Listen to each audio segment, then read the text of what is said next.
위성 정당이라고 하는 게 그 나쁜 겁니까 좋은 겁니까? 잘못된 거죠. 잘못된 위성정당 하면 거죠. 안 되는 거죠. 근데 그것이 의도에 달려있기 때문에 그러면- 밖에서 평가로 나눌 수가 없다는 겁니다. 국민의힘이 안 만들면 이 논쟁은 없어집니다. 근데 연합 비례 정당이 결국은 제가 볼 때도 위성 정당하고 이렇게 같은 꼴로 보이거든요. 아니, 이게 연합 비례 정당이든 음. 뭐 자매 정당이든 형제 정당이든 그 당의 이름을 어떻게 붙였다 간에 국민들이 보기에는 위성 정당이에요. 한 편 먹은 정당, 나중에 한 편 될 정당. 그러니까 정치하시는 분들이 그렇잖아요. 꼼수 안 쓰고요. 정정당당하게 국민 앞에 가면 될 일을 자기들 의석수를 늘리기 위해서 이 기득권들이 뒤에서 움직이기 때문에 위성정당 논란이 나오는 것이고요. 정정당당하게 당만 들어가지고 아니, 나가는 거에 대해서는 누가 평가할 게 그렇죠. 어디 있습니까? 그렇게 하십시오. 결국에는 그 국민들이 핵심은 평가한다 이 얘기입니다. 국민의힘이 위성정당을 안 만들면 이 논란은 없어집니다. 왜 안 만들어야 돼요? 만들어야 근데 돼요. 저렇게 얘기하시면 당연히 만들어야지. 그래서 심판을 받아야 된다니까요. 아, 여기 국민의힘이. 당연히 정치 현실에 만들어야 되는 거예요. 왜? 아, 이 연동형 차지에서는 지역구에서 아무리 많이 받아본들 비례대표에서는 숫자가 줄어들잖아요. 포션이 비율이.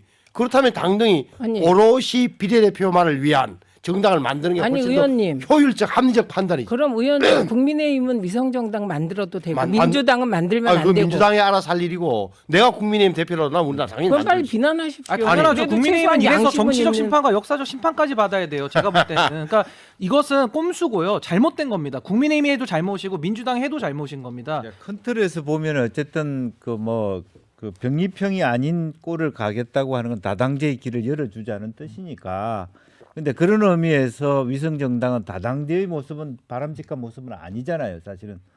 독식이 완 플러스 강화되죠. 완이죠. 독식이 그러니까 강화되는 거죠. 그 이걸 더 차지하기 위한 꼼수에 불과한 거고, 제가 느끼는 것은 사실은 그 다른 위성 정당을 만들지 않고도 민주당은 충분히 연대 가능한 정당이 있을 수 있고, 그거는 국민의 심판을 통해서 가능할 거라고 보여지는데, 굳이 왜 이재명 대표가 서둘러서 병리평을 얘기하는지 저는 아니 이해할 수 이재명 없다는 대표가 병리평을 얘기한 적이 없다니까요. 추상적인 지면 무슨 소용이냐를 얘기했고 홍익표 원내대표가 어떠한 형태든 그러니까 연합 비례정당이 아니면 필요하다. 다행이고, 그래서 그런 부분이 있었기 아니, 때문에 아니다, 손학규 대표나 이런 잠깐만요. 사람들이 나온 거잖아요. 아니 김영주 그렇게 의원님. 돌아가면 안 된다. 그 어르신들이 너무 성급하셨던 거예요. 아니 저는 이재명 대표의 결론은 연동형으로 갈 거다. 그 그러니까 계산 병리평이라고 얘기한 속에는 적도 송영길 없어요. 당이든 조국 당이든 추미애 당이든 나오는 게 장기적으로 민주당에 크게 해가 안 된다고 판단할 것 같다라는지만 또 네, 하나는 그렇게 되면 아니, 그러니까 내가 이해를 못 한다니까.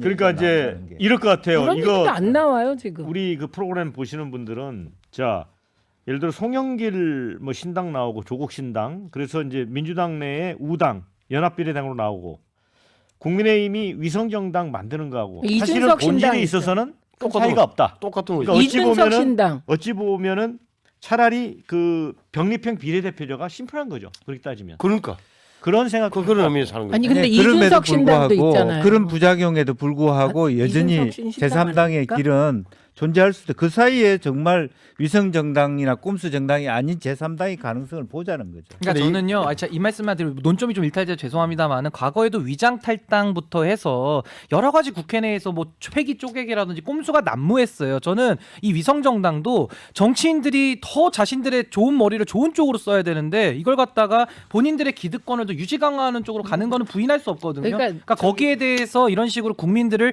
현혹하고 기망하는 쪽으로 가는 것에 대해서 비판의 포인트가 있는 것이지, 제가 봤을 때 이번에 다당제체 하에서 여러 정당이 나옵니다. 누가 위성이고 아닌 거에 대해서는 본인들은 다 아니라고 얘기를 하기 때문에 판단은 어렵고요. 국민적 평가로서 그건 표로 아니 드러날 제가 것이다. 이제 이렇게 아니 봅니다. 저에게는 다 혼내세요. 원칙에 따라 성경 말씀으로 모두를 비도덕적이라고 얘기하면 그거는 뭐 다 억셉트예요. 그런데 중요한 건 이준석 신당이 나오면 그건 위성 정당입니까? 아닙니까?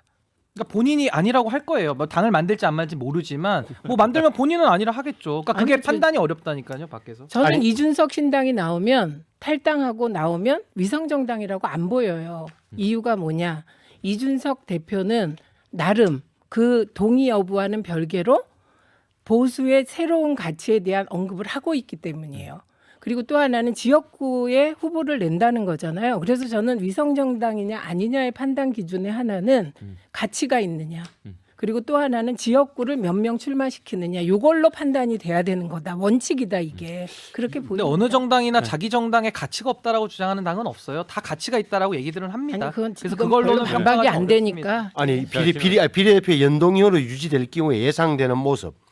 4년 전에 2020년에 비례대표 정당이 몇 개 나왔습니까? 35개 있어요. 예. 그 지역구 말고 이건 엄청 길었다고. 쭉 투표용자. 이번에는 40배 이상 나올 거예요. 왜? 네. 최소 정당 득표율 3%만 얻으면 비례대표 의석이 나와. 연동형 하에서는. 이렇게 되면 흔히 하는 말로 우수마발이 다 만들 거예요. 네. 심지어는 유튜브 중에서 몇 사람 뭉치면 3% 넘길 수 있다고 판단한다면 그럴싸한 이름으로 검찰개혁당, 정치혁신당, 정치파괴당 이런 식으로 나오기 시작하면 이게 그 각오하고 해야 돼 이건. 아니 그거는 그러라고 하는 거예요. 그러니까. 연동형은. 연동이 그렇게 하는 거라. 예를 들면 국민들이 주부당도 만들 수 있다는 거예요. 아동 권익을 위하여 주부당을 만들었는데 그렇게 거기가 될 거라고. 3%를 넘어요. 그러면 의석 한 석 주겠다. 그런 취지예요. 그러니까. 연동형이. 그러니까 그거를 뭐라고 하시면 안 돼요. 선거제 논란 관련해서 댓글 좀 소개를 해드리겠습니다. 민주당이 병리평으로 돌아간다면 진짜 실망하시는 분들 많을 겁니다. 이런 댓글 있고요. 자, 협상은 원내대표가 해도 당대표 의중과 역할이 크다고 본다. 그렇지. 이런 의견이 있고요.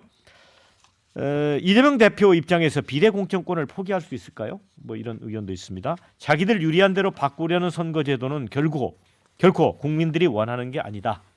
정치권은 양당 기득권만 생각하지 과연 나라를 생각할까요? 이런 글도 있습니다. 자, 비례연합정당은 정당이기보다는 연대로 보인다. 당선된 후 합당하면 진짜 꼼수 위성 정당 아닐까? 이거는 신윤규 위원장 생각하고 똑같은가요?